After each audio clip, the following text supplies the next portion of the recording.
Namaku Dewi.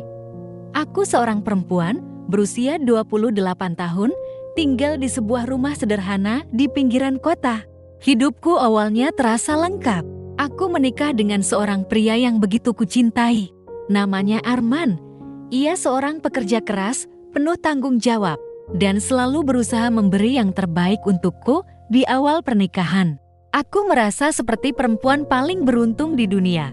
Arman selalu pulang tepat waktu, mengajakku makan malam sederhana di teras rumah dan mendengarkan setiap ceritaku dengan penuh perhatian. Kami sering tertawa bersama, bahkan hanya karena hal-hal kecil seperti berebut remote televisi atau sekadar bercanda di dapur saat aku sedang memasak. Namun, seiring waktu, segalanya mulai berubah. Pekerjaan Arman menuntut lebih banyak waktu dan tenaga. Ia mendapat promosi di kantornya, sebuah kabar yang seharusnya membuatku bangga. Dan memang, aku bangga. Tetapi promosi itu berarti jam kerjanya semakin panjang. Bahkan seringkali ia harus pulang larut malam.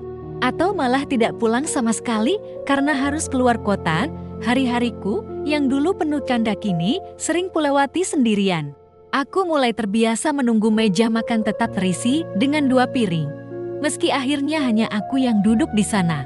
Kadang aku memandang kursi kosong di depanku sambil berbisik lirih, "Kapan ya kamu bisa makan malam lagi sama aku, Man?" Tetapi aku tidak pernah mengeluh padanya. Aku tahu semua yang ia lakukan demi masa depan kami. Aku mencoba mengisi waktu dengan membaca, merawat tanaman di halaman, atau sekadar mengobrol dengan tetangga. Namun tetap saja, ada ruang kosong dalam hatiku yang perlahan terasa makin melebar. Aku tidak pernah menyangka, dalam kesepian itulah kehidupanku perlahan akan berubah. Hari itu, sore menjelang malam. Aku baru saja selesai menyiram bunga di halaman ketika sebuah mobil mewah berhenti tepat di depan rumahku. Kaca mobil diturunkan, menampakkan wajah seorang pria yang terlihat sangat rapi, dengan senyum ramah yang langsung menarik perhatianku. "Permisi, ini rumahnya Bu Dewi," tanyanya sopan. Suaranya dalam dan tenang. Aku sempat terkejut. Jarang sekali ada orang asing berhenti di depan rumahku. "Iya, betul. Saya Dewi. Ada yang bisa saya bantu?" jawabku sambil mengusap tanganku yang masih basah oleh sisa air siraman. Pria itu turun dari mobilnya. Dari dekat, ia tampak berwibawa dengan pakaian yang mahal dan jam tangan berkilau di pergelangan. "Perkenalkan, saya Aditya. Saya baru pindah ke kompleks ini, rumah saya di ujung jalan," katanya sambil mengulurkan tangan. Aku menyambut tangannya dengan sedikit ragu, namun tetap menjaga senyum. "Oh, jadi bapak tetangga baru ya? Selamat datang." Bintang sejak perkenalan singkat itu, entah mengapa, ada sesuatu dalam tatapan matanya yang sulit kulupakan. Aditya tidak seperti kebanyakan orang kaya yang terkesan dingin. Ia hangat, penuh perhatian, dan seakan memiliki caranya sendiri untuk membuat orang di sekitarnya merasa dihargai. Beberapa hari kemudian, kami kembali bertemu. Awalnya hanya sekadar berpapasan di jalan ketika aku hendak ke pasar. Namun lama-kelamaan, pertemuan itu menjadi semakin sering, entah saat ia menyapa dari mobilnya, atau ketika ia sengaja mampir untuk menanyakan hal-hal sepele seperti tukang sayur langganan atau tempat membeli tanaman hias. Aku tidak menaruh curiga. Kupikir ia hanya seorang tetangga baru yang ingin berbaur. Namun, hatiku yang sudah lama sepi mulai merasakan sesuatu yang berbeda. Aditya selalu tahu bagaimana membuatku tertawa dengan candaan-candaannya, atau menatapku seakan-akan aku adalah satu-satunya orang yang penting saat itu. Sore itu, ketika hujan turun deras dan aku sedang kesulitan mengangkat jemuran, Aditya tiba-tiba muncul di depan pagar dengan payung besar di tangannya. "Boleh saya bantu, Bu Dewi?" tanyanya sambil tersenyum. Aku tahu aku bisa menolak, aku bisa berkata tidak perlu. Tetapi saat itu, aku hanya mengangguk, membiarkannya masuk dan membantuku. Jemuran memang berhasil kami selamatkan, tapi ada sesuatu yang lain yang juga ikut terselamatkan.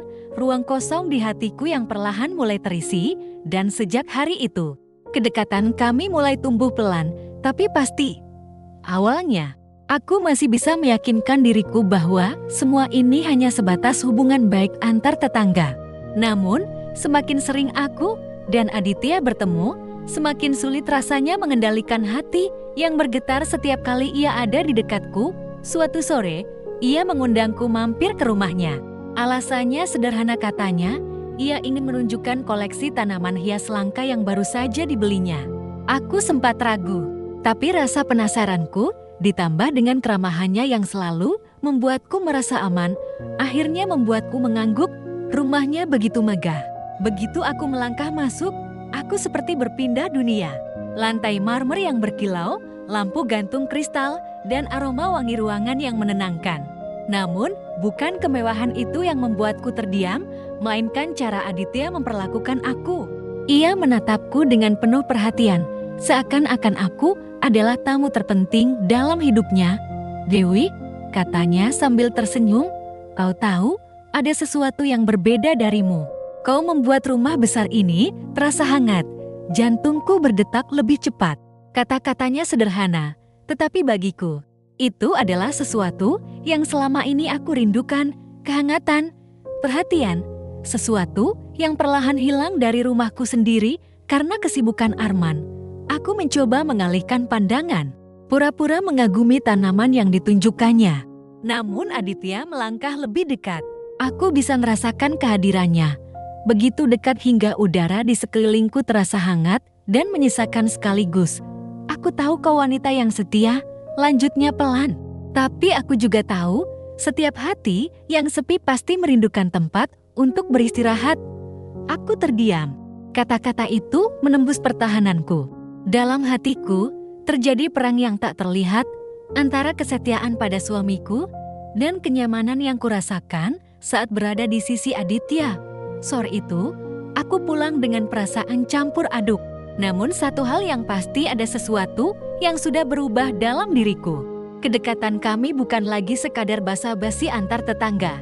Ada perasaan yang mulai tumbuh dan aku tak tahu apakah aku sanggup menghentikannya. Hari-hari berikutnya justru membuatku semakin dekat dengan Aditya. Ia selalu punya cara untuk hadir di sela-sela kesepianku. Kadang hanya lewat pesan singkat, menanyakan kabarku, atau sekadar mengingatkanku untuk makan.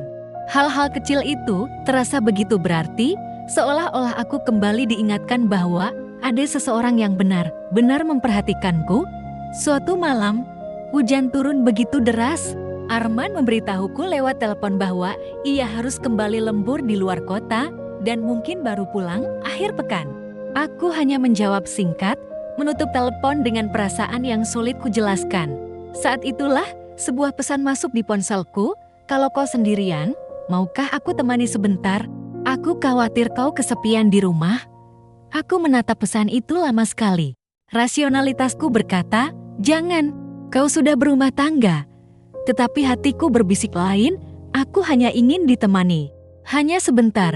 Tak lama kemudian, Aditya benar-benar datang. Ia membawa sekotak kue hangat dan 2 gelas kopi dari kafe terkenal di kota.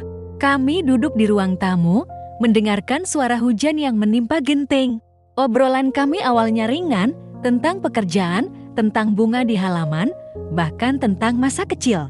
Tapi semakin lama, semakin aku merasa nyaman berada di dekatnya, sampai akhirnya ia menatapku dalam diam. Tatapannya begitu dalam, membuatku tak sanggup mengalihkan pandangan. "Dewi," ucapnya lirih, "kadang aku berharap aku bertemu denganmu lebih awal." Sebelum semua ini, aku terdiam. Hanya jantungku yang berdetak kencang, seakan hendak meloncat keluar. Aku ingin berkata sesuatu, tapi lidahku keluh. Aku tahu apa yang dia maksud, dan aku pun tahu apa yang sedang terjadi di hatiku. Malam itu, aku kembali masuk ke kamar dengan perasaan yang bergolak hebat. Rasanya seperti berdiri di tepi jurang. Satu langkah lagi, aku bisa terjatuh. Tapi anehnya, bagian dari diriku justru tak lagi merasa takut. Hari-hari setelah malam itu menjadi semakin berat bagiku. Setiap kali aku melihat wajah Aditya, aku tahu ada sesuatu yang tak seharusnya tumbuh di antara kami. Namun, semakin aku mencoba menghindar, semakin aku justru merindukannya. Aku masih berusaha setia pada Arman. Setiap kali ia menelpon, aku berpura-pura ceria, bercerita bahwa aku baik-baik saja di rumah. Tetapi setelah telepon ditutup, ruang kosong itu kembali terasa. Kesepian itu seperti lubang gelap yang menelanku sedikit demi sedikit. Dan Aditya, dia adalah satu-satunya cahaya yang bisa menyingkirkannya. Sore itu, ia mengajakku bertemu di sebuah kafe tenang di pinggir kota. Aku sempat menolak, tapi akhirnya menyerah. Kami duduk berhadapan, hanya ditemani suara musik lembut dan aroma kopi yang memenuhi udara. "Dewi," katanya pelan, "aku tahu kau terus berusaha menjaga jarak dariku. Tapi aku juga tahu, hatimu tak bisa berbohong." Aku menunduk, tak berani menatap matanya. Tanganku menggenggam arak cangkir kopi, seakan mencari pegangan, agar tidak runtuh di hadapannya. "Aku sudah berumah tangga, Adit," ucapku lirih. Suaraku bergetar. "Aku tidak boleh tapi kau juga berhak bahagia," potongnya lembut. "Aku tak ingin merusak rumah tanggamu. Aku hanya ingin ada di sisimu, menghapus sepi yang selalu kau rasakan." Air mataku hampir jatuh. Kata-katanya menohok bagian terdalam hatiku. Aku tahu aku berada di persimpangan jalan yang berbahaya. Jika aku melangkah lebih jauh, aku mungkin tak akan bisa kembali.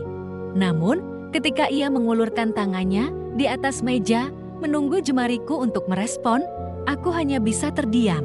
Rasanya seperti seluruh dunia berhenti bergerak. Aku tahu satu hal, jurang itu kini hanya sejengkal di depanku, dan aku tak yakin berapa lama lagi aku sanggup menahan diri untuk tidak terjatuh. Hari-hari berikutnya seperti sebuah ujian yang tak kunjung usai. Aku terus mencoba mengalihkan perhatian dengan rutinitas rumah, menyapu, memasak, merawat tanaman. Tapi setiap kali ponselku berbunyi, jantungku selalu berdetak lebih cepat, berharap itu adalah pesan dari Aditya. Hingga malam itu tiba. Hujan kembali mengguyur deras, langit gelap tanpa bintang. Aku duduk di ruang tamu, menatap layar ponsel dengan perasaan kacau. Arman baru saja mengabarkan bahwa pekerjaannya masih menahannya di luar kota. Suaranya terdengar lelah, tapi aku hanya menjawab dengan nada datar. Hatiku sudah terlalu penuh. Tak lama kemudian, sebuah ketukan terdengar di pintu. Aku terlonjak kaget. Saat kubuka, di sana berdiri Aditya, basah kuyup meski membawa payung. "Dewi, aku tidak bisa menahan diri lagi. Aku harus bertemu denganmu," ucapnya dengan suara rendah yang penuh emosi. Aku terdiam. Hujan deras di belakangnya seakan menyembunyikan kegelisahanku sendiri. Aku tahu, aku seharusnya menutup pintu, menyuruhnya pergi. Tapi tubuhku justru bergerak sebaliknya membiarkannya masuk. Kami duduk berdua di ruang tamu. Hanya ada suara hujan yang menemani, ditambah degup jantungku yang tak terkendali. Tatapannya menembus pertahananku, membuatku sulit bernapas. "Dewi," katanya pelan, "aku tahu kau takut. Aku juga. Tapi setiap kali aku menjauh, aku justru semakin tak bisa melupakanmu." Air mataku akhirnya jatuh. Perasaan bersalah, rindu, dan kebutuhan akan perhatian bercampur menjadi satu. Aku merasa rapuh, dan dalam kerentananku itu, Aditya mendekat, menghapus air mataku dengan jemarinya. Aku tahu garis batas itu sudah semakin kabur. Kesetiaan, cinta, godaan semuanya berputar di kepalaku seperti badai yang tak bisa kuhentikan. Malam itu, aku menyadari satu hal, aku sudah terlalu jauh, dan jalan untuk kembali mungkin tidak akan pernah sama lagi. Aku semakin sadar akan konsekuensi dari setiap langkahku. Namun, hidup seolah punya caranya sendiri untuk membuka tabir yang selama ini kututup rapat. Malam itu, setelah Aditya pulang, aku mencoba menenangkan diri. Aku duduk di ruang tamu, lampu redup, pikiran kacau. Tiba-tiba ponselku berdering. Nama Arman muncul di layar. Aku menjawab dengan suara pelan, berusaha terdengar biasa saja. "Aku sudah di perjalanan pulang," katanya. "Besok pagi aku ada rapat penting, jadi aku putuskan malam ini pulang lebih cepat." Dadaku langsung berdebar keras. Malam itu, kursi ruang tamu masih hangat bekas diduduki Aditya. Gelas kopi kami masih ada di meja. Aroma parfumnya masih samar tercium di udara. Panik menyergapku. Aku buru-buru membereskan semuanya, berlari ke dapur, mencoba menyingkirkan setiap jejak. Ketika Arman benar-benar tiba, aku tersenyum menyambutnya di pintu, berusaha menutupi kegugupanku. Namun matanya yang tajam seperti sedang membaca isi hatiku. Ia memandang sekeliling rumah, lalu menatapku dalam, "Kau baik-baik saja, kan, Dewi?" Tanyanya perlahan. Aku mengangguk cepat. Iya, aku baik-baik saja, tapi malam itu aku tidak bisa tidur. Aku berbaring di sampingnya, tapi rasanya jarak di antara kami begitu jauh. Aku takut suatu hari semua yang kusembunyikan akan terbongkar. Ketakutanku terbukti tak lama kemudian. Beberapa hari setelahnya, saat aku sedang menjemur pakaian, seorang tetangga menghampiri. Ia tersenyum penuh arti dan berkata santai, "Wah, kemarin malam saya lihat ada mobil mewah berhenti lama di depan rumah Bu Dewi. Siapa ya tamunya?" Aku tercekat, senyumku kaku, tubuhku gemetar. Kata-kata itu seperti petir yang menyambar tepat di atas kepalaku, dan saat aku menoleh ke arah rumah, aku melihat Arman berdiri di teras, mendengar semuanya. Tatapannya menusuk penuh tanda tanya, penuh kecurigaan. Saat itulah aku tahu rahasia yang selama ini kujaga mulai terbuka, dan badai besar akan segera datang menghantam rumah tanggaku. Arman tidak langsung berbicara malam itu. Ia hanya menatapku lama, lalu masuk ke dalam rumah dengan wajah yang sulit kubaca. Senyumnya menghilang, dan kehangatan yang dulu selalu ada di matanya kini berganti dengan dingin yang menusuk. Aku mencoba mendekatinya, menawarkan teh hangat, mencoba memulai percakapan ringan. Tapi ia hanya menjawab singkat. Sunyi di antara kami begitu menekan, seakan-akan setiap detik adalah pengadilan yang tak kasat mata. Beberapa hari setelahnya, aku akhirnya tak bisa lagi mengelak.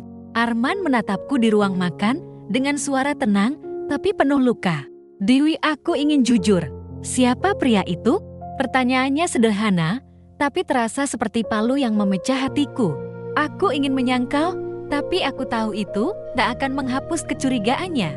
Suaraku bergetar ketika menjawab, "Hai, dia hanya tetangga baru, Man, tidak ada apa-apa."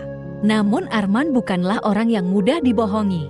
Ia hanya menunduk, tersenyum pahit, lalu berkata, "Aku bisa merasakan, Dewi, ada sesuatu yang berubah darimu. Kau tak lagi sama seperti dulu." Air mataku jatuh tanpa bisa kutahan. Aku ingin berteriak, ingin berkata bahwa aku masih mencintainya, bahwa aku hanya merasa kesepian.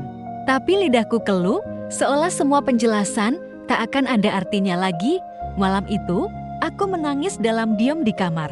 Untuk pertama kalinya, aku merasa benar-benar terjebak di persimpangan antara pernikahan yang mulai retak dan hubungan terlarang yang membuatku merasa hidup kembali. Aku sadar badai ini tidak bisa lagi kuhindari. Aku harus memilih, dan apapun pilihanku, akan selalu ada hati yang terluka. Pagi itu, rumah terasa begitu asing. Arman duduk di meja makan, namun ia tidak menyapaku seperti biasanya. Ia hanya menatap koran, seakan-akan aku hanyalah bayangan yang lewat tanpa arti.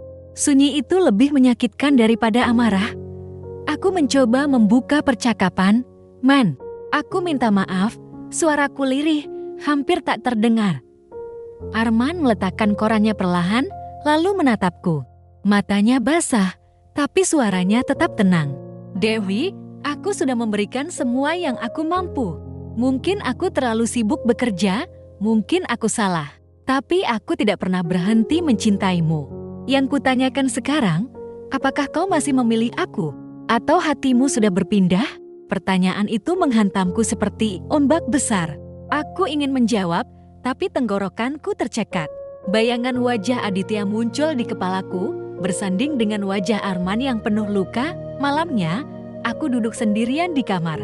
Semua kenangan berkelebat, tawa kecil bersama Arman di masa awal pernikahan, perhatian lembut Aditya yang membuatku merasa hidup kembali, dan kesepian yang membawaku pada semua ini. Air mataku jatuh deras. Aku tahu aku sudah terlalu jauh, dan apapun pilihanku, aku tidak bisa menghapus luka yang sudah terlanjur ada. Keesokan harinya, aku menemui Aditya.